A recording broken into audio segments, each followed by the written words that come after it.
Well, many of you who have been here know that each week we have been reviewing the factors of awakening. And this week we are reviewing the fourth factor of awakening, which is piti, the Pali word piti, or joy. And of course, joy is also the third of the four boundless heart qualities of the Brahma Viharas, where we know joy as mudita, mudita that spontaneously arises in the good fortune of others.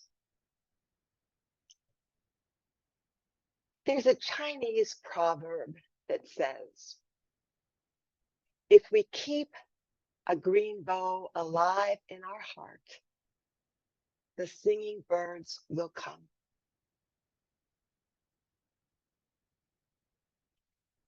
In the teaching of the immeasurable qualities of the Brahma Viharas, joy isn't referred to as a transient episodic state, but more as a way of understanding, of seeing, of an embodiment of understanding that's available to every one of us.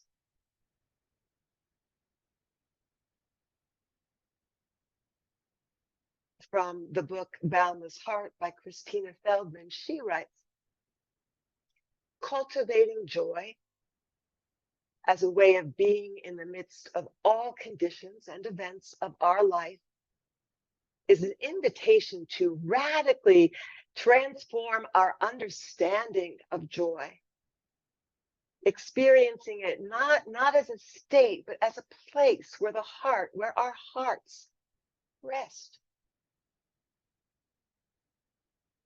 Well, this meditator can feel a lot of pressure around the word joy.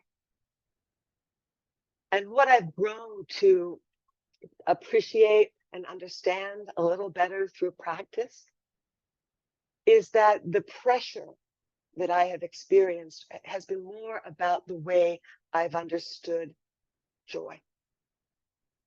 As if I'm supposed to, I don't know, like jump for joy. And of course, there are times when we do jump for joy, and that feels wonderful.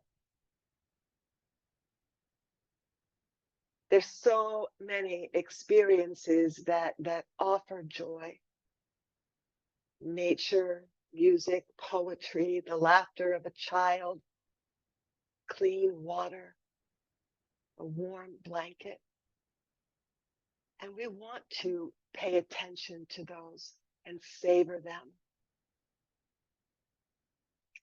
But how might we deprive ourselves of joy by thinking that it has to be something big and memorable? And I do think that it's helpful to reflect on some of the conditioning and messages that we've received about joy from our families and cultures, and how they have shaped the way we relate to or experience joy. In the factors of awakening, the placement of joy suggests that cultivating and opening to joy is a natural outgrowth of mindfulness, first factor. Embodied investigation, inquiry, second factor. And effort and energy. And that joy is a bridge to the calming factors of tranquility, and then concentration and equanimity.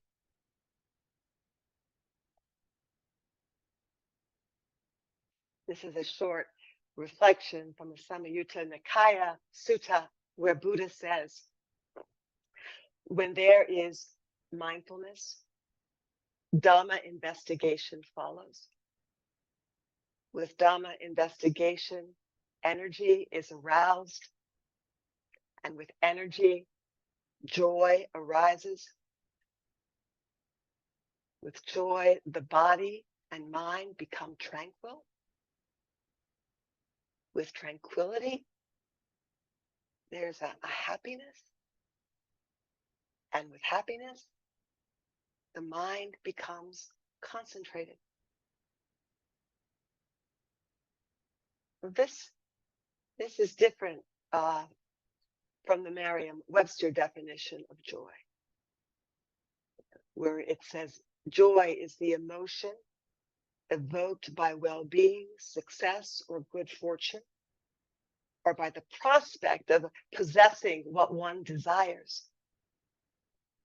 I think this is a definition that many of us were raised with. So our mindfulness practice is really teaching us how to take ourselves out of the dependency of external and internal conditions. There's a freedom when we're not so gripped and dependent upon some condition that we hope or dream for. There's a freedom when whether I am in touch with pleasant or unpleasant sensations does not define joy. Joy is such an important factor of awakening.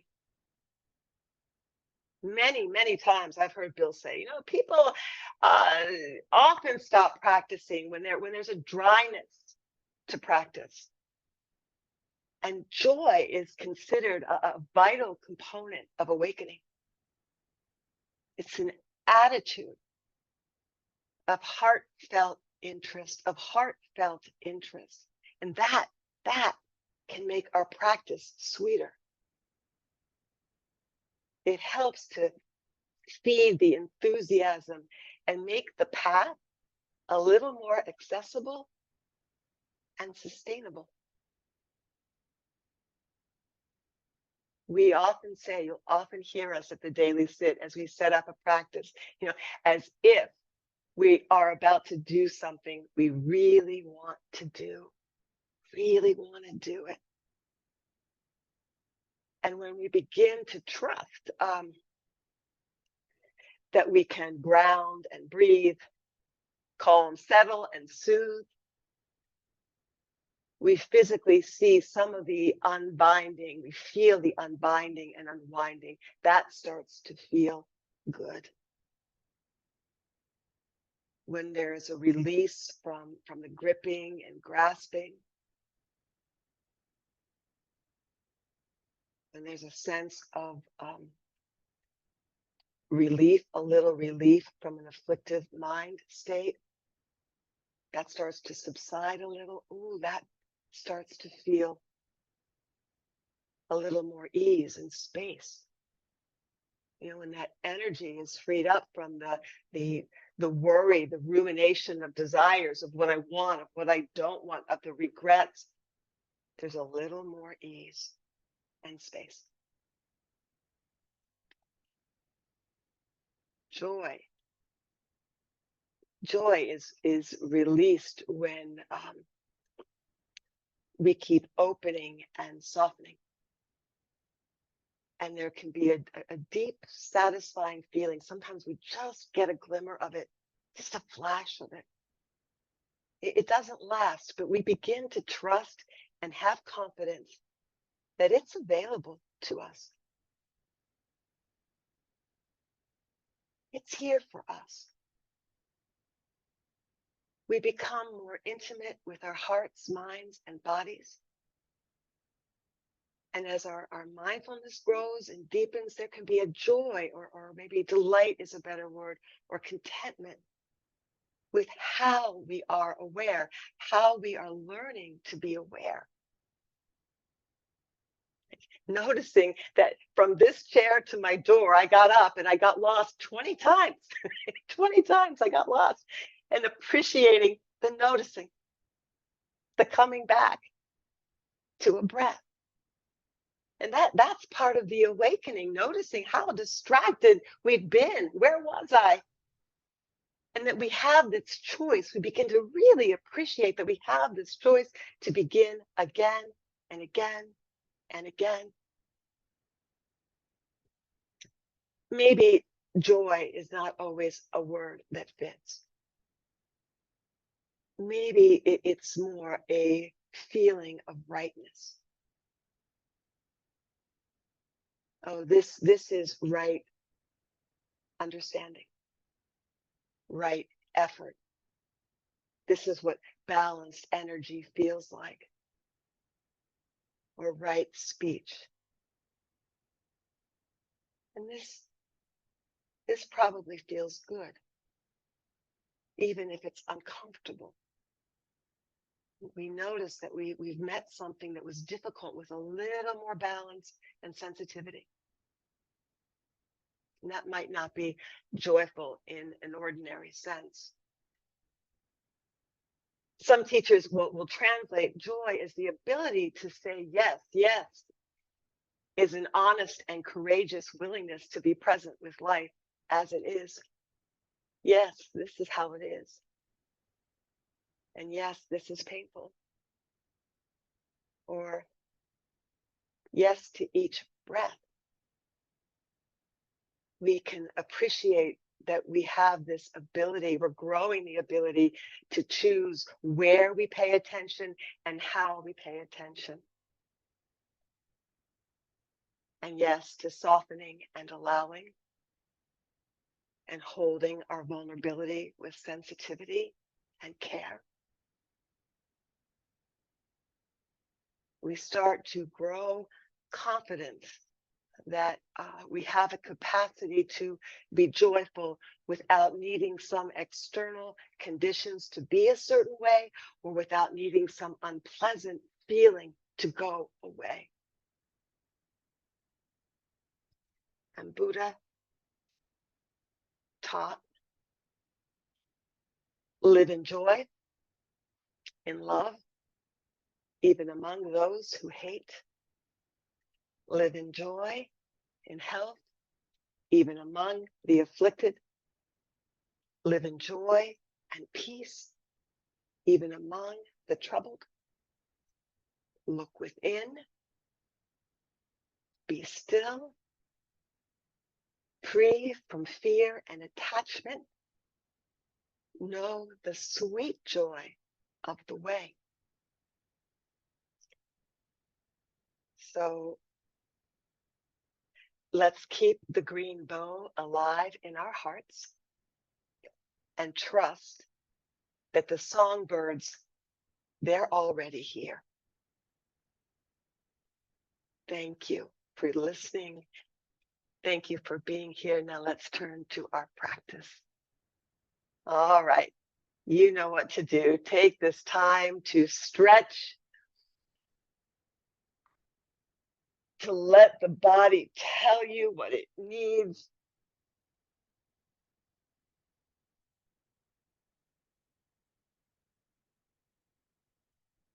Oh.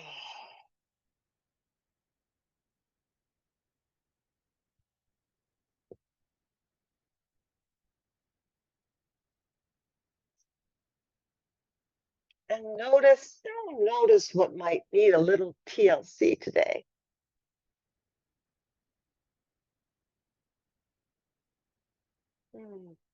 Notice the edges of a stretch and take a breath.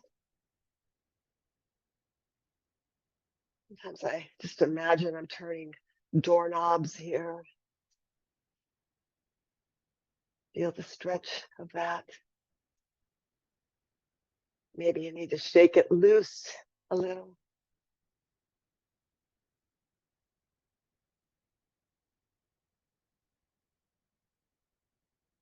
Maybe a little swaying.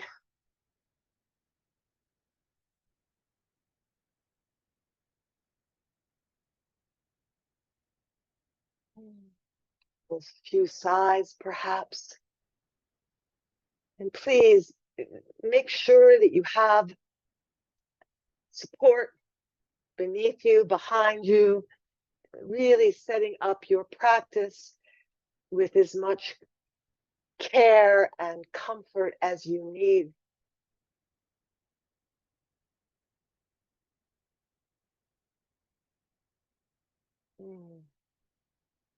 And when you feel ready, maybe taking some deeper, slower breaths.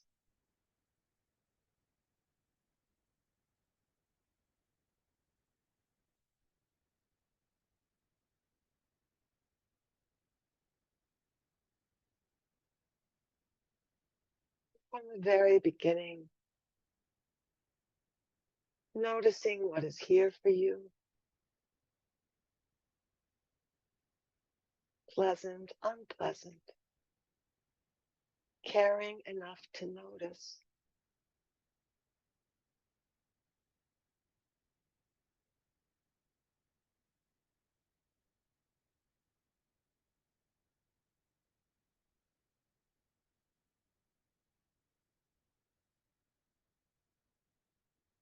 Breath will find its own natural rhythm.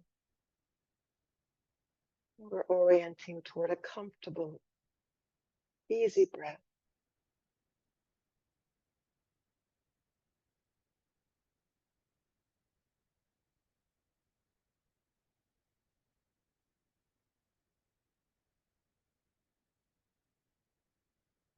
You might hear the sounds that are in your physical space, sensations of the air on the skin,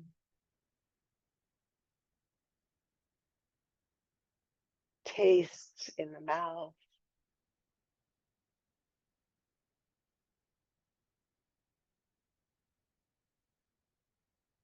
perhaps an orchestra of sensations in the body.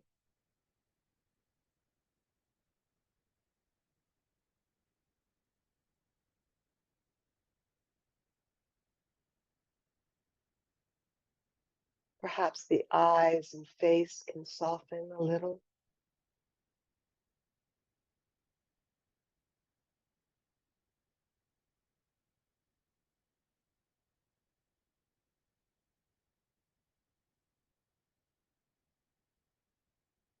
Allowing the hands to rest wherever they are.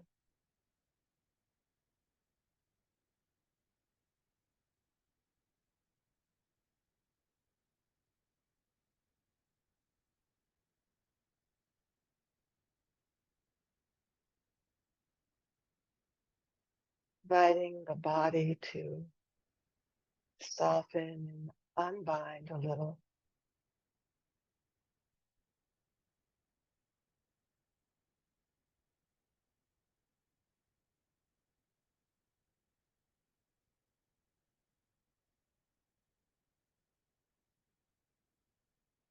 For this short practice, we are orienting in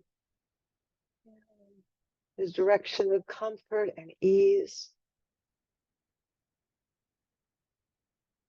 Maybe you can sense some ease that's already here and available to you.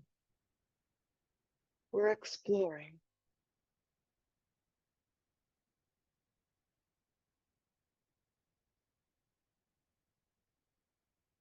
Softening and allowing.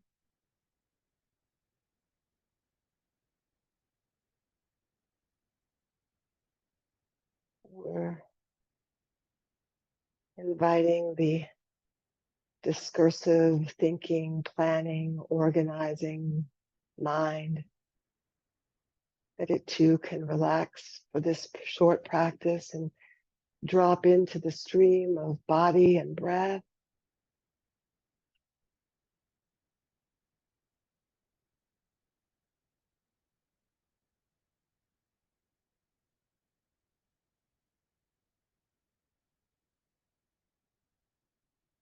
And thoughts will be thinking and feelings will be arising. We're going to do our best not to follow so much, but to just allow our attention to settle with the body, breathing, sounds, sounding.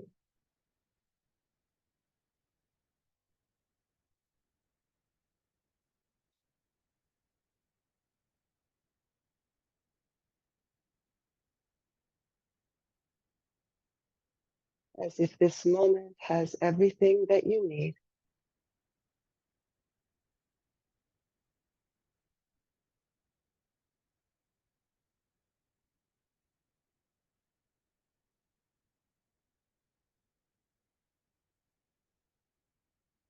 Receiving this moment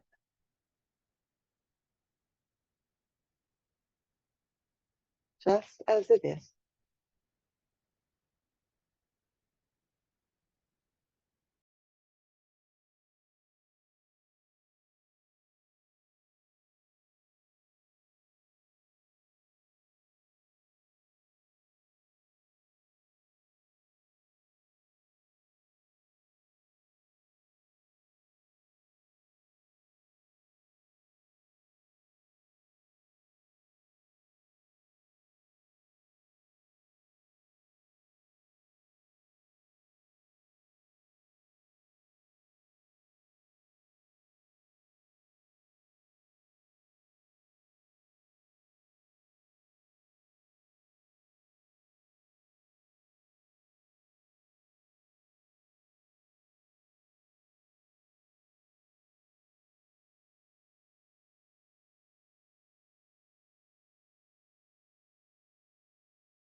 Settling back a little more,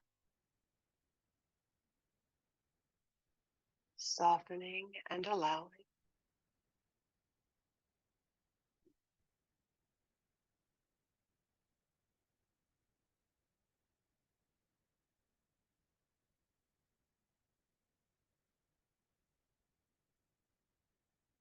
Yes to this breath, offered freely.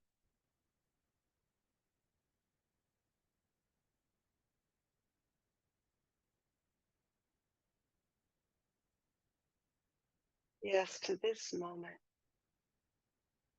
never lived before.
In the last moments of this practice, we might sprinkle some gratitude and appreciation for the folks sitting here with you and you with us.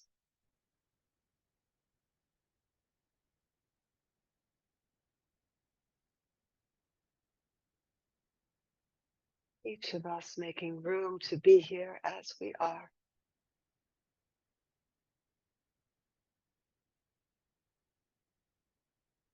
What a gift.